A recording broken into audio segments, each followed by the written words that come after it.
Sa tickets, ilalabas ng TV promotion soon. Baka in 2 weeks pa. Very limited ang tickets, Boss Buds. Madaming Japanese VIP na manonood. Medyo may kamahalan ng tickets kasi di masyadong malaki ang venue. Ayun pala yun. Dapat sa susunod, siguro sa Araneta na tayo. Si Manny naman ang responsable sa sinabi niya. Hindi naman edited yun. Malinaw na malinaw nga yung sinabi niya sa mga nakakaintindi ng Bisaya dyan. Ayan tignan po ninyo Boss Buzz, fake news alert daw sabi ni Siyasat tungkol kay Wonderboy. Baka may contact siya ron. Hindi. Sir Buzz, kakasaka ba kay SB one-on-one basketball sa Battle of Youth? Wala pong problema kung magkasing edad kami. Alam niyo ba kung ilang taon ako ngayon? 53 ako 53 years old po ako. Ilang taon ba yun? Wala pa yata 30 yung taon.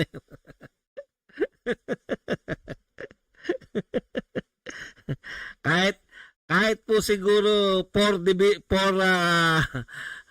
times MVP sa PBA. Matagal na retirado at 50 anyos mahigit. No? Hindi mananalo sa 20 anyos na naglalaro araw-araw sa kanto alam niyo naman po ang basketball, hindi lang po yan na skills. Di ba? Kaya nga po, po tayo, lahat po ng announcement natin, pinangangatawanan natin. Kung di naman, baka sabihin nyo, Boss Bud, sinabi mo yung kay Butler, 2 beses hindi natuloy.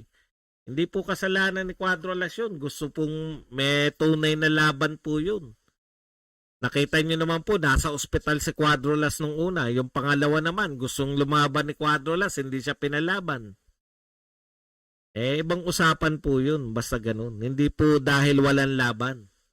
May laban po, kaya lang na-technical nga. Tinechnical nga Boss, si Pacquiao daw biglang kumambyo, okay na daw sila ni Gabon. So, di kung okay sila, wala namang problema. Pero wag niyo po sabihin na hindi totoong naganap yung pag-uusap nila ni Donaire. Pwede naman talaga maging okay. Sino ba may sabing panghabang buhay na hindi okay? Kaya lang, iba po yung yung biglaan, di ba?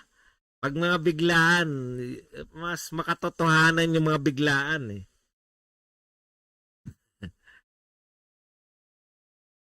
Pwede ba yun na kaibigan kayo ni Satanas tapos gusto mo din kaibigan si Lord? Hindi po ako biblical no comment ako sa Satanas at kay Lord. Mahirap pong patulan yung ganyan. Pero kung ang ibig mo sabihin, kaibigan mo yung naninira at sa channel mo, sinisiraan at inaalaw mo. Ako, hindi po ako naniniwala sa hindi ko control. Bit mo pinakyat. Alam mo naman titirahin lang si Cuadro Alas. Ayaw mo pala. Huwag mo na pansinin yan sila Pau, JM, SB, walang binatbat mga yan sa'yo. Hindi naman natin pinapansin. Ano lang po to, yung tinatama lang po natin. Kasi mahirap po yun no? Mahirap yung sila pa rin yung sila pa rin yung ilang beses na po no na napatunayan na sa question kay Casimiro na hindi naman po sila Team Casimiro. Wala po silang say. Tapos sila pa rin ang balita ng balita, yung mga totoong taga Team Casimiro na kinukunan namin ng impormasyon. Sila pa mamaliin. Ibang klase po talaga yan. Boss, masasabi mo bang cherry pick easy fight si Pilipos? Sa anong paraan matatapos ang laban? Kasi, sa totoo lang, mali po yung term na cherry pick no?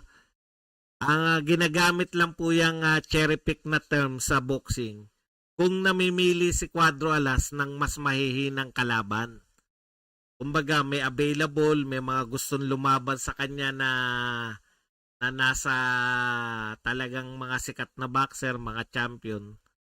Tapos, ang pinili niya pa rin, kumbaga, available na lahat eh. Pero ang pinili niya pa rin, yung sa tingin niya, kayang-kaya niyang talunin, yun lang po natin matatawag na cherry picking. Ang problema po, ayaw nga magsilaban eh. Si Alim, ayaw lumaban.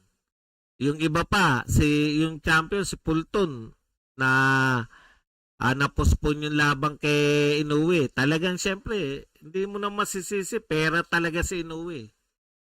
Pero pag nakaharap po ni Cuadro Alas yung mga yan, makikita po natin talaga, no? So, hindi po cherry picking yung ginagawa ni Cuadro Alas.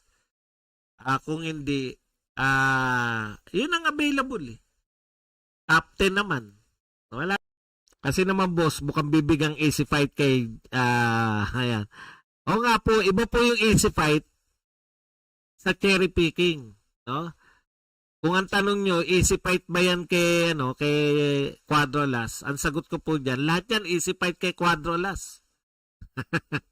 Pero siguro si Inoue kasi syempre, sanay din sa mga big fight yun eh. Between round 2 and 3, it will end by a knockout or TKO win by Cuadro Alas. Boss Bats, prediction mo sa Lomachenko versus Devin Haney. Devin Haney tayo dyan? Nasa ka? Ano ka ha? Kuya Lods ha? Narinig ko si Cuadro Alas ha? Basta mga kaibigang tapat, tropa. Kuya Lods, comment ka naman dyan. Basta daw tropa at pinamimigay niya lang. Ayoko na, hindi na sapatos. Hindi rin yung mga mamahaling mga, anong tawag doon? Bling-bling. Wala ko hilig dyan. Baka kamo, Kuya Lods.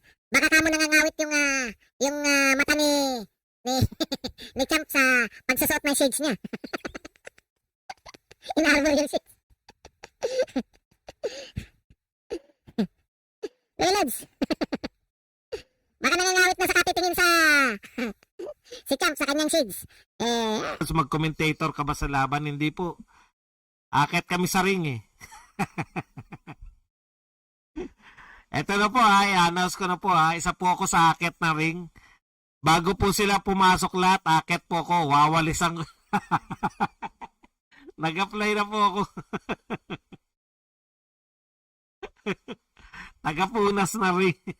At least nakakit ako sa ring.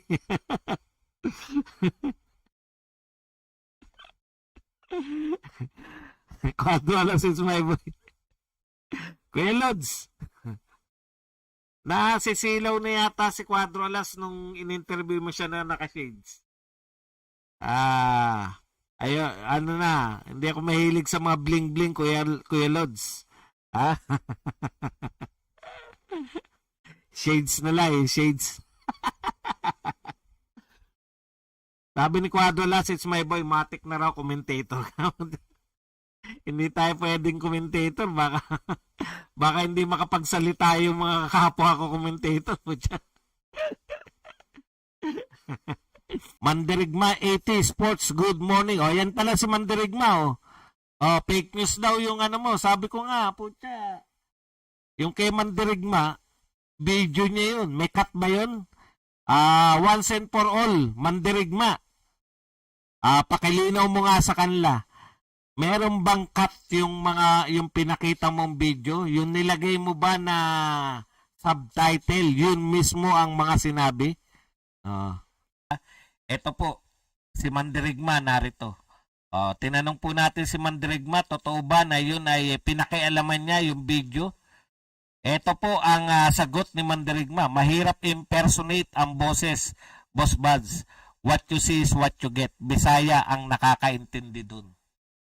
Yan po. So, yun pong translation, yung tinatawag nating, anong tawag na nga ron? Subtitle. Translation po yun from Bisaya to Tagalog. Yan po, sumagot na po si Mandirigma. Siya po ay standing by his